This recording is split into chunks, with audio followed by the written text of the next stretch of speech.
See what we got here. Oh, same thing. No, that's a different one. Yeah, that's a G2. Yeah. See the T-tail? Yeah. This is growing G2 in California. Two engines instead of four, also. Yeah.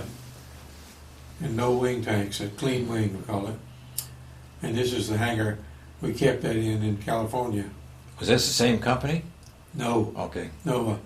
When Mr. Freitas sold the Jetstar, he told me, when he told me to call me in and said one day and said he was going to sell the airplane. Then he called me in a little bit later and said he'd sold it and wanted to deliver it up to Amway. We settled that. In the meantime, he told me that he wanted me to just stay in Tulsa with him in case he got another airplane. And it was right then was a kind of a crisis. There was a fuel crisis and a banking crisis going on. And some of his money was getting a little tight. The way he told me, and some of the banks did not think it was appropriate for him to be flying around in his own airplane. Mm-hmm. They wanted him to sell it, so he didn't want to. But he was trying to keep him happy, I guess, so he could get the money he wanted when he needed it. So he was going to sell the airplane.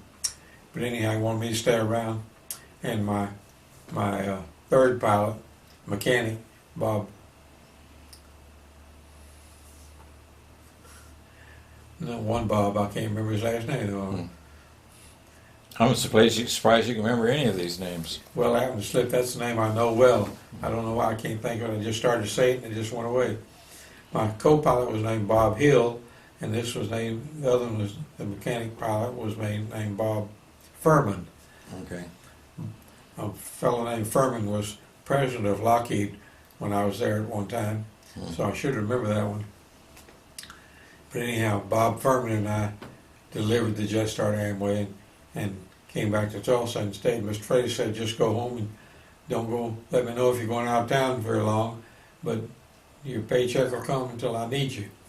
So Bob and I were sitting there. Bob was more used to him than I was. I wasn't much at all, but Bob is a good mechanic, and Mr. Freitas had several pretty good sports cars, expensive ones, and he'd go out there and work on Mr. Freitas' house and work on them sometimes.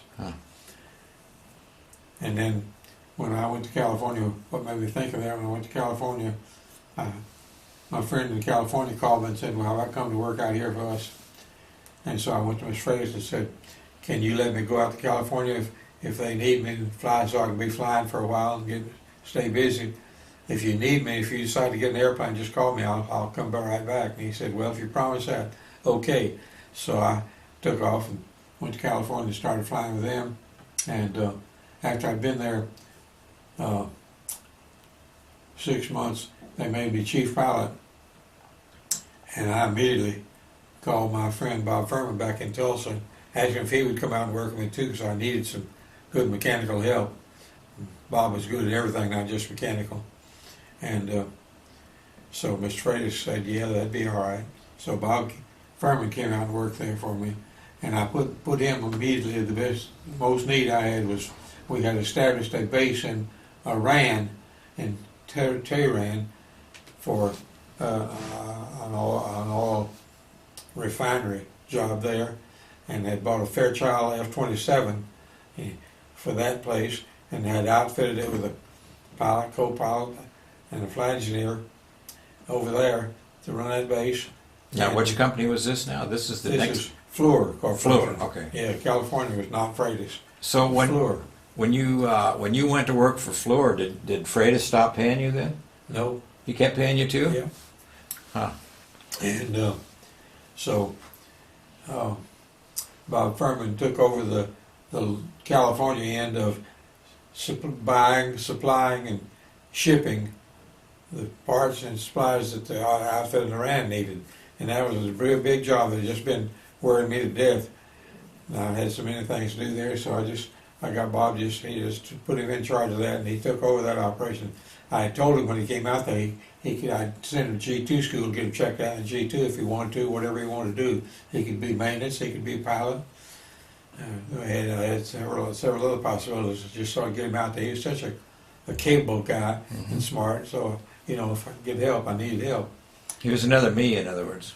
Huh? He was another guy like me. Yeah. I'm just joking. Talent in every area, that's right. And get along with everybody.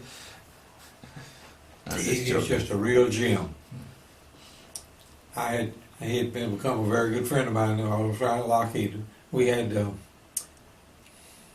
I believe at one time we had a dozen flight engineers there, and my co-pilot Bob Hill in Tulsa was one of the flight engineers there at that time. But Bob went out and learned to fly on his own, and came to work back to work at Lockheed as a pilot. Mm-hmm. And so he had become my assistant in the C5 project office there before I left.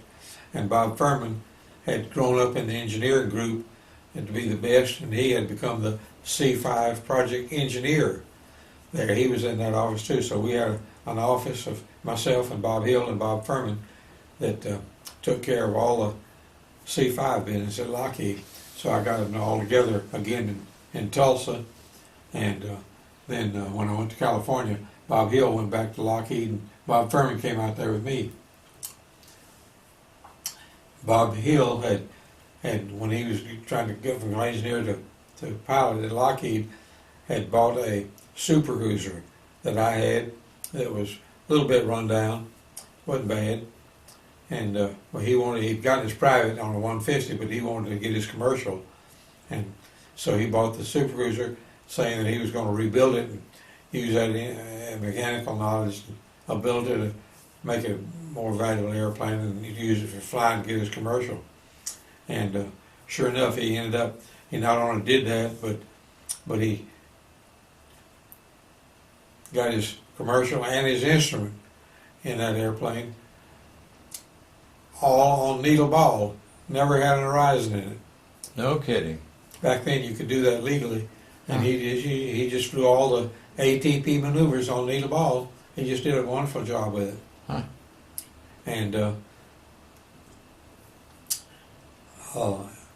I remember maybe. Well, you can't tell attitude with needle ball. Huh? You can't tell attitude with needle ball. No attitude information. That's right. So it's interpreted between putting all the instruments together to interpret attitude. he'd have to keep an eye on the climb rate or the descent and climb meter up to. The what? He'd have to Look at what? He'd have to look at the climb and descent thing to The factor rate in. of climb you're talking about? Yeah, well, whatever that meter is called. I Well, there forget. ain't no attitude in it. That's what I'm trying to stop you Okay. before you get carried away with that. Okay. There ain't no attitude instrument. What you interpret Well, attitude the on needle artificial ball. horizon has attitude. Huh? Artificial horizon doesn't. It had no artificial horizon. That's what I said. And he had no. So he would have had to look at some other instrument to get that information. Right. Like the climb and descent indicator. Yeah, you have to put a scan. What scans rapid Yeah. view of rate of climb, altimeter, airspeed, power. You have to put all those together to get attitude. Yeah. And it has to be a steady thing. It can't be a sudden change. It's got to be steady. Mm-hmm. So it is more difficult flying Yeah. and more difficult reading interpretation. Right. But every pilot does it to a degree. But Bob just, at that stage, he was just learning and he went right on through it. Just Good. did fine. Wow. And then when he came to work for me in California, before that, he rebuilt that airplane before he started flying it. He rebuilt it and carried it out to McCollum Airport one Saturday afternoon and put the wings on it for the first time. He'd had it home for, I believe, about 3 years. And got it rebuilt, and put the wings on it, brought it together, and put the main wing struts on it, and not the Cobain struts. You know what I'm talking about? The little struts. Those are called jury struts, aren't Yeah, they? jury struts or Cobain struts, that's right. And he didn't have those with him. He'd left them home or something. He left that airplane out there, tied it down, ropes to the wing, tie downs and to the tail, and went home Saturday night late. And typical Georgia thunderstorm came out in the middle of the night and apparently had a pretty bad downdraft out of it. That happened several times, we call it. But that night, the wings on that Super Cruiser sitting there and just folded them straight down right at the fuselage and bent those main struts, just bent them right up. And Bob came out there the next morning and looked, and there was his rebuild job down and bent the main struts, and where the wings fast the fuselage, of course, there's a fitting there to bolt through. And the wing, the rib is so thick that when it went down, it bent the fuselage pieces right here on both sides. Wow. So he had to uncover the fuselage and rebuild that cabin portion of the fuselage, Yeah. and cover it all again. He had home for another year that time, and he finally got it all together and Then he finished flying and got his commercial and everything. And then we went to Tulsa, and when he agreed to come out there, I said, "You going to bring the Super Cruiser?" And he said, "Sure." So he brought it out there as he moved out there, and when he got there, Bob Furman and I and Bob Hill took a coin, flipped the coin. See, no, wait a minute, I'm getting ahead of the story. Bob Furman and I simply paid him 1/3 of what he wanted for the airplane, so we're all three owners in that airplane. And we flew it a lot, and I flew it around a lot. We had plenty of time to spare in Tulsa, and taught Bob Furman's son to fly in it. He was a challenge too, but he got there. Well, we're running out of film, so we'll have to get back to you. Okay. Why don't you go to the next one? Well, I'm just trying to fill in the gaps. Yeah, that's good. And anyhow, when I left Tulsa to move out here, and called Bob Furman, got him to come out with him. When Bob Hill left and I left, Bob Furman, we tossed the coin. That's what the coin tossed. He said who got to keep the airplane. Oh. Well, I took it, or Bob Hill took it, or Bob Furman kept it. Well, he kept it. So he had it. So when he came out, he and his son flew it out to California, and we had it out there and had that Super Cruiser that we'd had in Georgia all the way back to California now. That was the end of a long story about that airplane. Sorry. That's okay. Using up your film. No, I'll put all of it to good use somehow. I'm not sure how yet, but Okay. next picture. Well, let's see what to say about this. Okay. Well, in California, they had one G2 when I got there, and then we ordered a brand new one from Gulfstream at Augusta, Georgia, not Augusta, at Savannah, Georgia, and that's it. That's the new one. What year would this be about? Yeah, that's the new one. Does it say down there what year it is? I doubt it. Nope.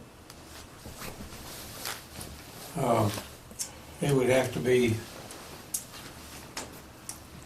1976.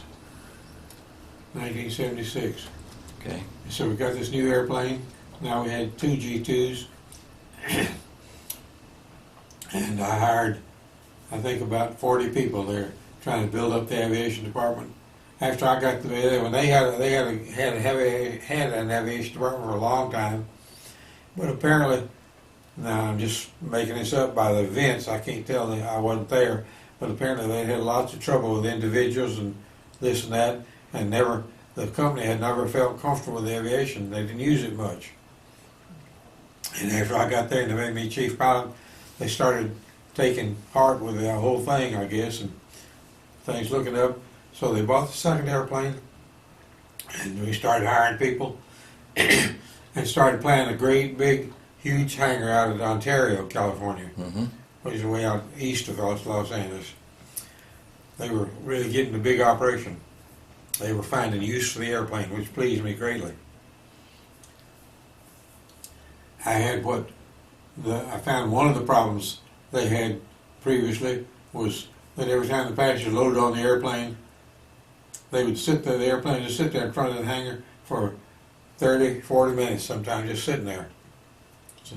And then they'd crank up and off they'd go. And after talking to some of the passengers, I found out that was really bugging them. Get on an airplane and sit still. They just couldn't see that. So Of course. they were very unhappy about that. So I initiated the Silver Skate Award. Fastest time for leaving turning the wheels after the doors closed. And the first month I started that, and I talked to all the pilots about everything, and the guy that won the first month left in 40 seconds. He improved that by a considerable margin, and that popularized the whole operation and a lot of other things we did. But that was just one of the kind of things that we got going there a little bit. Yeah. And that operation, as far as I know, is still going. I haven't heard from them now for 10 years or so. I assume it's still there. There might be another picture of that one. I'm not sure. Next one might be the same one. No, That's a different another one. Jetstar. Yeah. That's just an Air Force. That's an Air Force paint job. Washington D.C. Sam Andrews Air Force, the presidential group there. Would That's would that be like the one you took the vice president in? Yes, that would be maybe be the one. I don't know, just exactly like it. Okay. They had 19 of them. And you actually worked for Lockheed, though, right? Oh yeah, I was working for Lockheed, but I went up there to train these pilots. Mm-hmm. They had the same squadron as regular Air Force squadron, same, just their initials, and they had lots of pilots. And so at one time, as they were finally got delivered on their airplanes, I went to Washington and stayed near Andrews there for nearly half a year, 6 months. I stayed up there, trained about. I think I trained either 4 or 6 individuals, their pilots, and the commander of the squadron, Harkness, I remember his name. Harkness, didn't have a T in it like my friend Pat. And I flew with him.